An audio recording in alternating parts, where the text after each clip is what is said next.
So here's the basic setup. Up on top here for the tank, I used a stainless steel seamless flower pot available on Amazon. You can get these for probably 60 or 70 bucks. They hold just a little over a gallon of water. On top of that, I have a Coleman camp stove with a double burner. And then powering it, instead of using just the regular small bottles, I have an adapter to a full-size propane tank that'll feed this for as long as I need to feed it. Off on the side here, I've got my buffing wheel set up from Brownells. I've got my carding wheel set up on the arbor with an adapter that I made. This is the 2-core arbor from Brownells. I also have one of the 4 cores, but I like to use the 2-core. It gets me into smaller areas, finer stuff. And then lastly, over here on the side, I have a piece of PVC strapped to my workbench. And inside of that, I have K1 kerosene for after the buffing, where I need to destabilize the rust, or restabilize the rust, excuse me, to get the black, the bluing to come popping back out. So today what I'm going to be doing is I have a Mossberg 51M barrel and a couple of pieces. And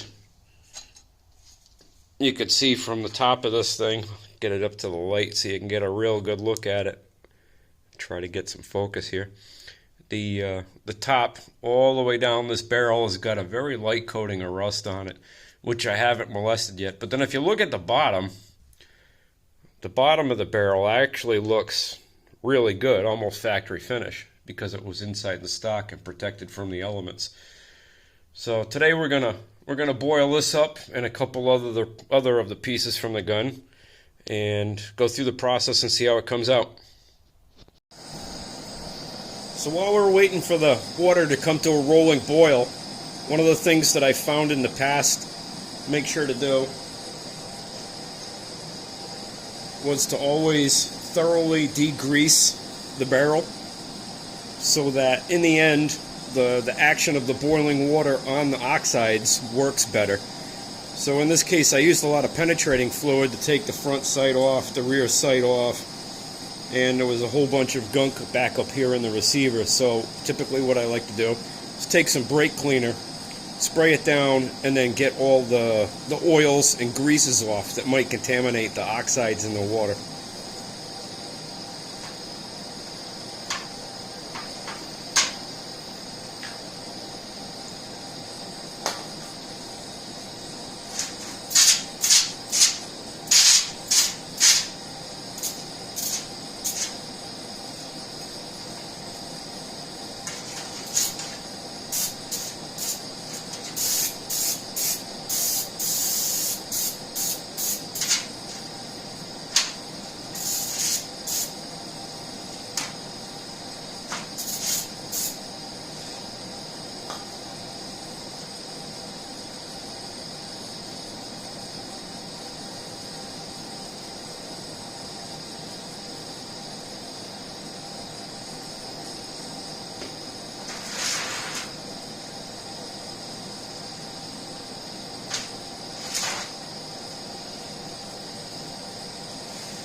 Now I'll just put it off to the side and let the brake cleaner dry before I put it in. Now that the water's come to a nice rolling boil, make sure somewhere on your receiver you attach some kind of a piece of wire so that you can get the barrel out of the hot tank later. Don't just plunk it in or you'll be trying to pry it out with pliers later.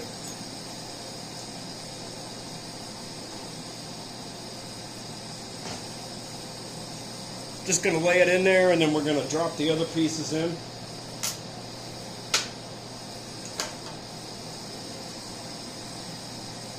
And then we wait about an hour.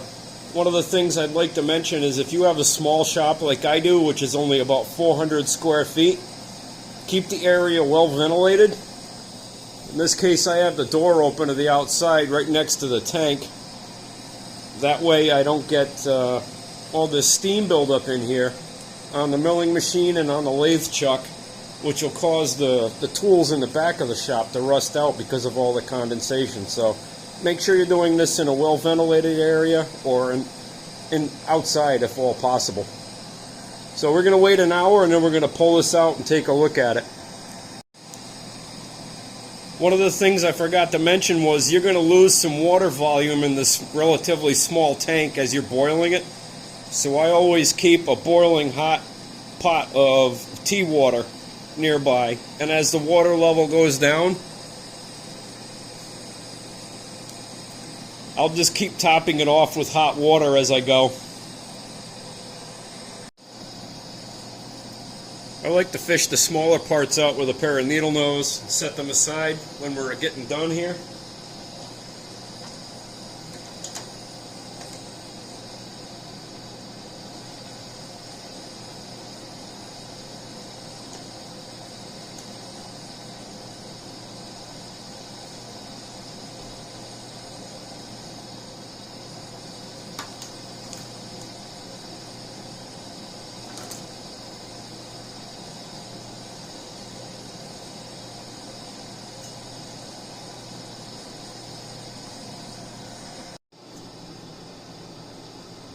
Once some of these smaller parts have dried and are cool to the touch, now we'll put them on the carding wheel.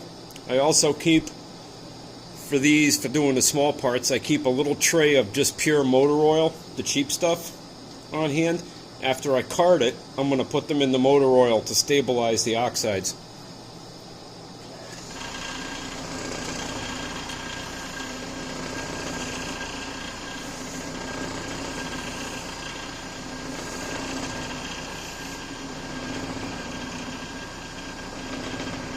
So you can see it's taken off all that loose slough and oxide.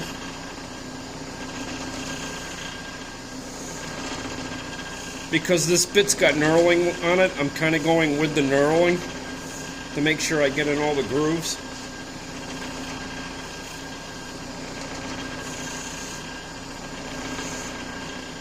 Then after each part, I'll just throw it in the oil, let it sit for a minute or two. See the top of this one, all that loose oxide.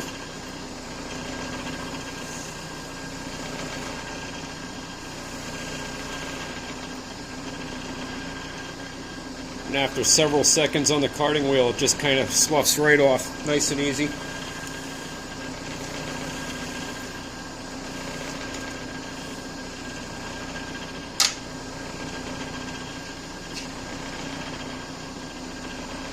When you take these parts out, you'll be a little freaked out because they'll look worse than they actually did. I really wish this guy hadn't done this. Some fellow named Hauser decided he was going to carve his name into this. Let's see how that comes out.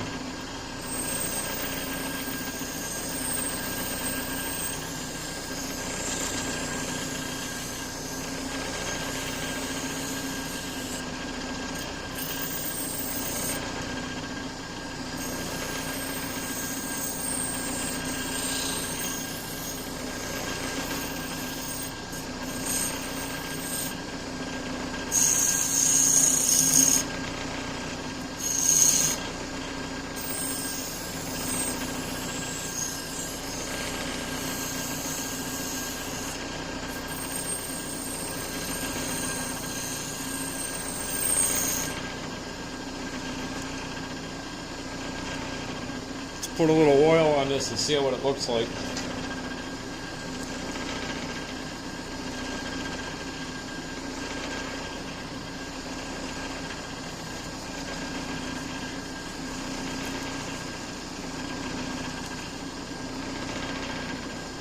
Here's the piece afterwards. Mr. Hauser's name has almost disappeared from this part.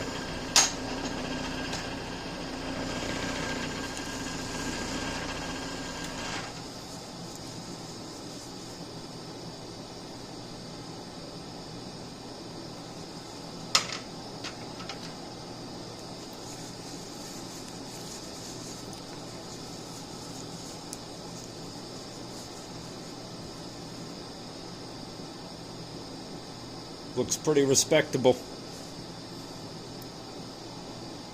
You can see all the original machining marks on them again. Very nice. So we're almost ready for the gun barrel. I'm going to let it go and soak for a few more minutes.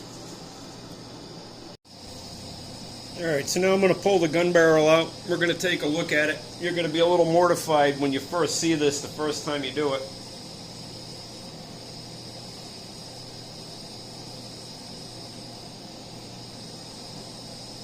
Pretty hot, so I'm going to hold onto the wire for a minute and let it steam off for a little.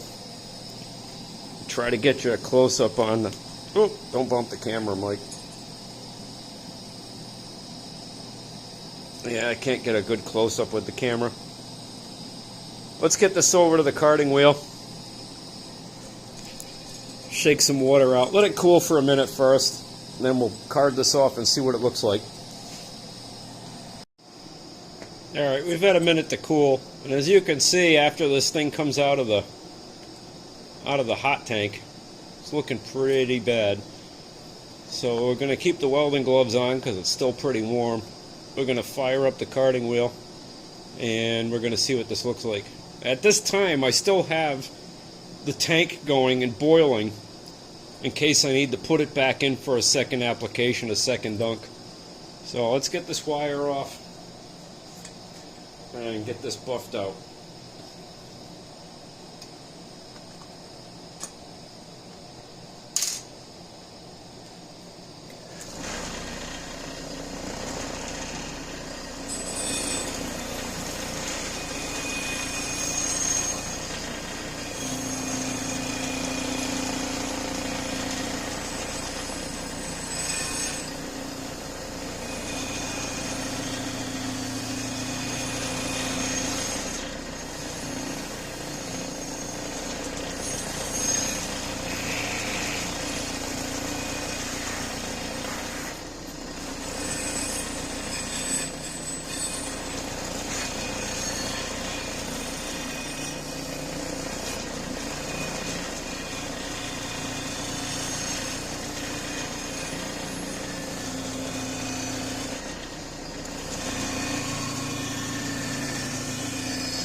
Alright, I'm going to put my wire back on it, and we're going to dunk it in the kerosene tank. That'll serve two purposes. Number one, that'll stabilize the oxides on here, and it will also displace any of the water that may be still in the barrel.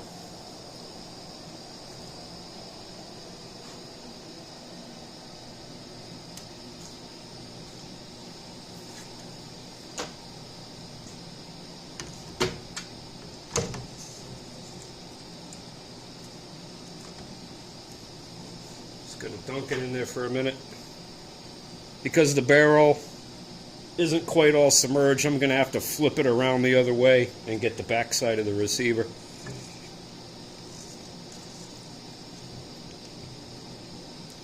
But as you can see, when you pull it out, it looks almost brand new. We'll just give that a second.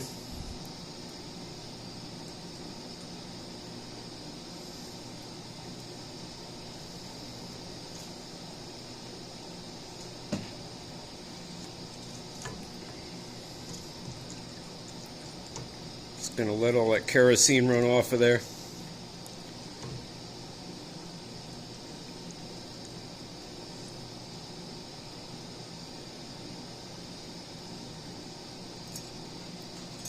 Flip it around, put the back side of the receiver in. Because I don't have the wire in my hand, I'm going to have to hold on to it a little bit.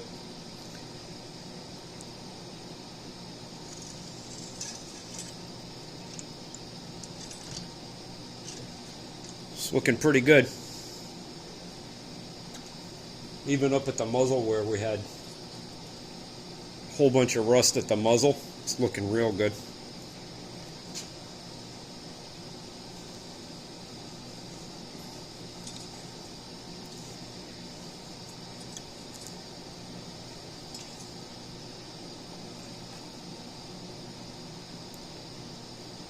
Excellent results.